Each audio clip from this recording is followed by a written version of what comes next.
All right, buckle up, because today's case is more than just another court hearing. We've got a young mother, barely in her mid-20s, facing a felony charge of injury to a child with intentional bodily harm. But here's the twist. She's also 4 months pregnant. And while most people in that situation might be fighting to prove they're turning things around, the evidence here suggests something very different. Alcohol, drugs, and a trail of poor choices that's caught up with her in a worse way. Judge Boyd isn't just here to hand down a sentence. She's here to deliver a wake-up call so harsh it could either save this woman's life or seal her fate. By the end of this hearing, we'll see if the court's mercy is enough to change her path or if she's already too far gone. Let's get into it. All right, court is calling 2024 CR 010330, State of Texas versus Galaxy Guerrero Alvarez. Can I have parties announced for the record for the state? Alexandria Vargas for the state. James Seeloff for the defendant. And are you Ms. Alvarez? Yes, Your Honor. Okay, so parties for the discovery acknowledgement, I have a PF number. Is that the same case? Yes, Your Honor. Yes, Your Honor. All right. So counsel, have you received all of the discovery? Yes, I have, including all the misdemeanor cases that we're going to take into consideration. All right. And did you review that with your client? Yes, I have. I took what they have. All right, court will find that the state is in compliance with discovery.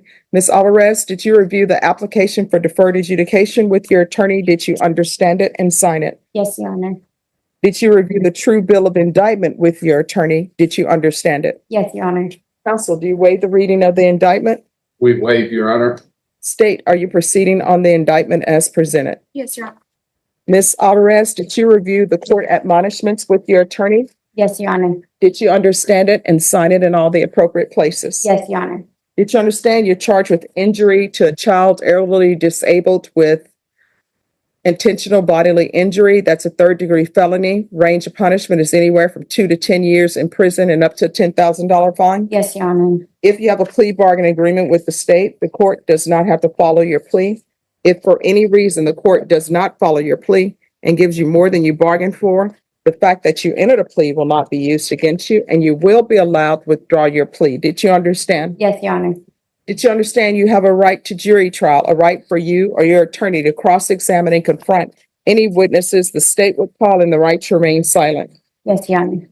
Did you understand by entering this plea you were giving up those rights? Yes, Your Honor. And did you intend to give up those rights and enter into a plea in this case? Yes, Your Honor. Did you understand if the court were to grant your application for deferred adjudication, if for any reason your deferred adjudication were revoked, the court could find you guilty and sentence you up to 10 years in the prison and up to a $10,000 fine? Yes, Your Honor. Counsel, has your client been able to provide you with any defenses? Yes, she has. Do you believe she has a rational as well as a factual understanding of the charges against her? I believe she does. Do you believe she's currently competent and was legally sane at the time of the offense? I believe she was. Ms. Alvarez, has anyone threatened you, coerced you, or placed you in fear to get you to enter this plea? No, Your Honor. Anyone promised you anything other than the plea? No, Your Honor. Are you satisfied with the way you've been represented? Yes, Your Honor. Are you a U.S. citizen? Yes, Your Honor. Court will find that defendant has knowingly and voluntarily waived her right to jury trial. Did you review the plea bargain page with your attorney? Did you understand it? Yes, Your Honor. According to the plea, there's a $1,500 fine. State recommends deferred adjudication. They're taking in consideration 2024 CC 736223, 2024 CR 009623, County Court Cause number This moment is 731. crucial. The court has entered an affirmative finding of family violence. That's not just a label. It's a legal designation that carries serious consequences.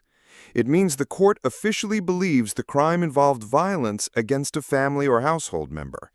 From now on, she can't own firearms, can't be a primary custodial parent, and this finding will follow her into every future custody battle. It's a scarlet letter in the legal system. And in cases like this, judges don't hand it out lightly. It's the justice system saying, we need to protect others from you. 512, and there's an affirmative finding of family violence. Did you understand with an affirmative finding of family violence, you're not allowed to own or possess any weapons or ammunition? Yes, Your Honor. Did you understand with an affirmative finding of family violence, you're not allowed to be designated as primary custodial parent? Yes, Your Honor. Did you understand that to be your plea? Yes, Your Honor. Defense, is that the plea? That's our plea. State, is that the plea? Yes, Your Honor. Did you review the waiver of appeal paragraph with your attorney? Did you understand it and sign it in both places? Yes, Your Honor. Did you understand by signing that you're waiving your right to appeal? The only items that can be appealed are written pretrial motions that have been filed, heard, and ruled upon by the court. Did you understand? Yes, Your Honor. Counsel, have there been any such motions? Counsel, have there been any such motions? No pretrial motion, Your Honor. Outside the agreement, the state is requesting that your community supervision be for a term of 4 years, that there be 40 hours of community service restitution. There's to be no contact with Alice Martinez and Marina Anzaldúa, anger management, TAP evaluation, follow all recommendations from the TAP evaluation.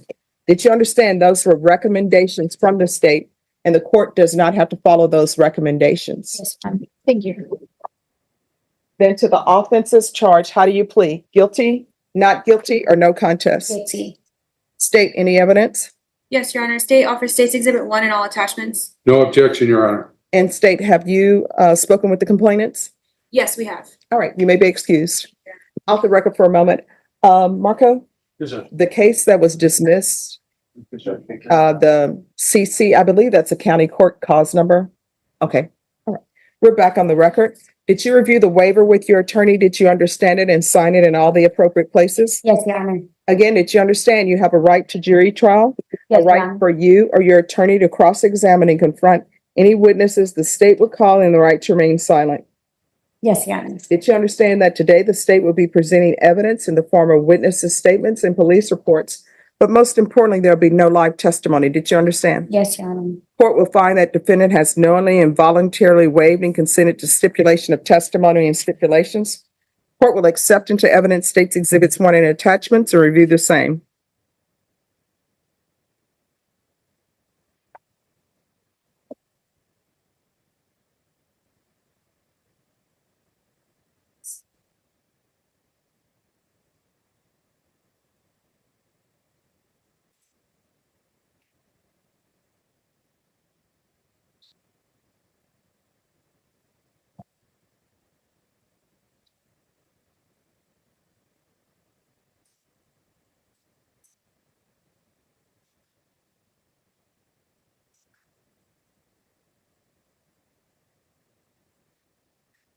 All right, after reviewing state's exhibits 1 and attachments, the court will find there's sufficient evidence to find you guilty. Court will defer finding of guilt as you've applied for deferred adjudication. Are you proceeding with sentencing? Yes, we'll waive PSI, Your Honor. All right, anything you wish to say on behalf of your client? My client is 4 months pregnant at the current. I asked the court to follow the recommendation of the state, which is deferred adjudication in this case. It'll give us a 4-year window of time in order to make sure that she stays off the drugs and stays on the narrow path. All right, so what's happening with your CPS case? It's still going. I just finished one class and I'm currently on drug tests and, I'm doing good with those 3 months.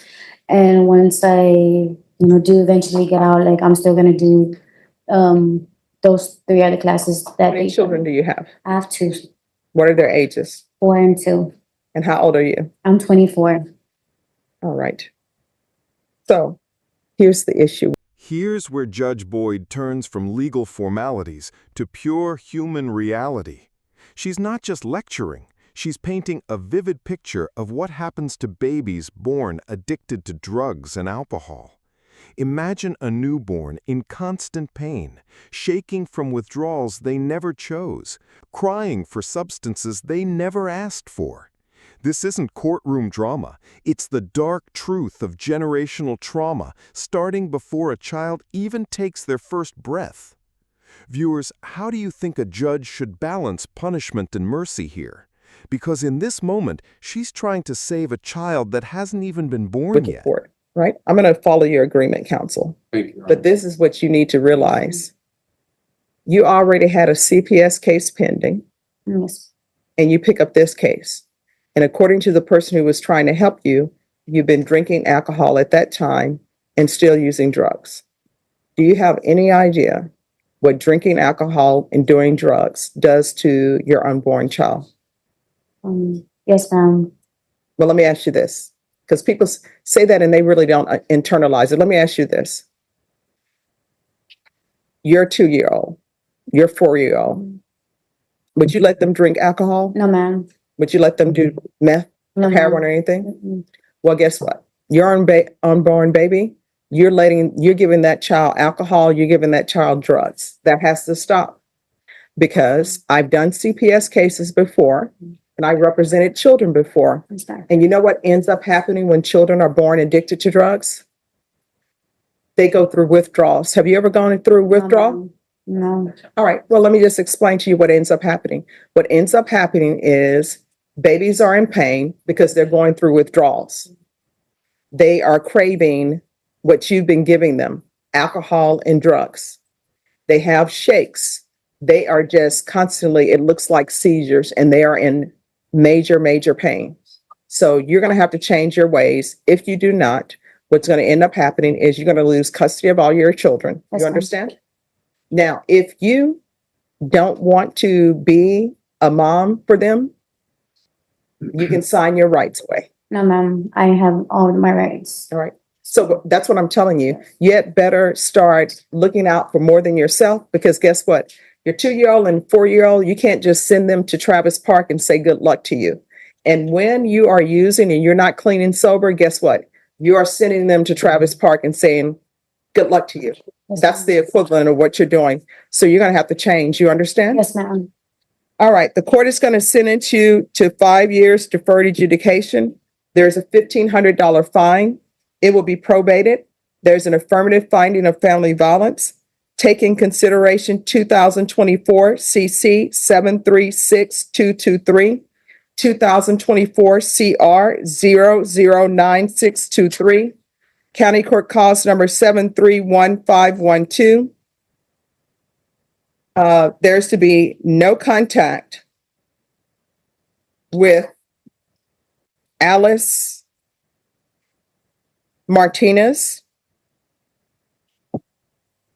and Marina, Marina, and Zildua. They're asking for anger management, probation. I really think it's the drugs, because it appears that at the time of the offense, she was high on something as well as alcohol. So I'm not going to order anger management now. I'll hold it in abeyance. And probation, if something comes up and you feel she needs anger management, then we'll do anger management.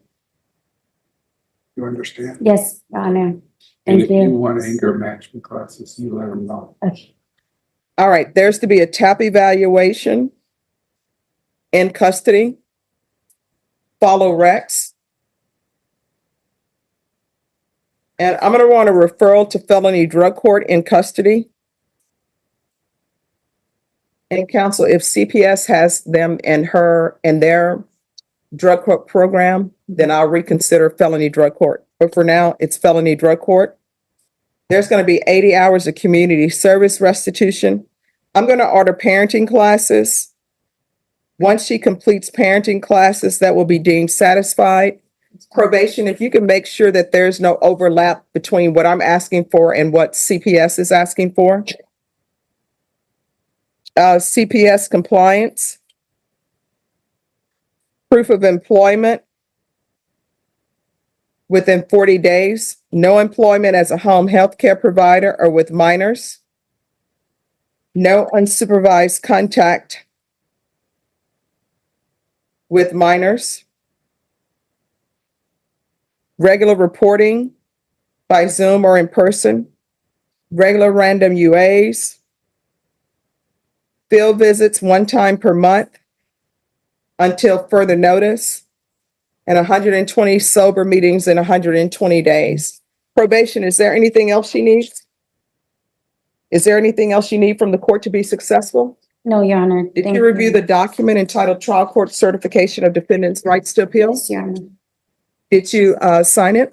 Yes, Your Honor. All right, because this is a plea bargain agreement, because I followed your plea bargain agreement, and because you waived your right to appeal, you do not have the court's permission to appeal. You understand? Yes, Your Honor. All right, we can go off the record. So here's the thing. This is your chance.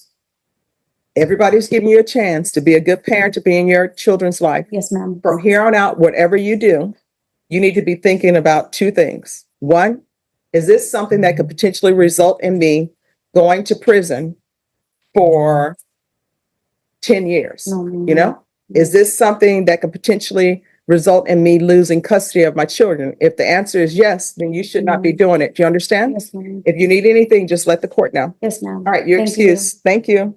Thank you very much. So, to wrap this up, we've seen a young mother face a felony charge for injury to a child while already under CPS investigation and pregnant with her third. Judge Boyd handed down 5 years of deferred adjudication, a strict probation plan, and a set of conditions that will either reform her life or break it entirely. The message here? Second chances are rare, and they come with strings attached. Now it's up to her to decide if she's willing to cut ties with the past. If you found this case as shocking as we did, hit that like button, share your thoughts in the comments, and don't forget to subscribe for more jaw-dropping courtroom breakdowns every week.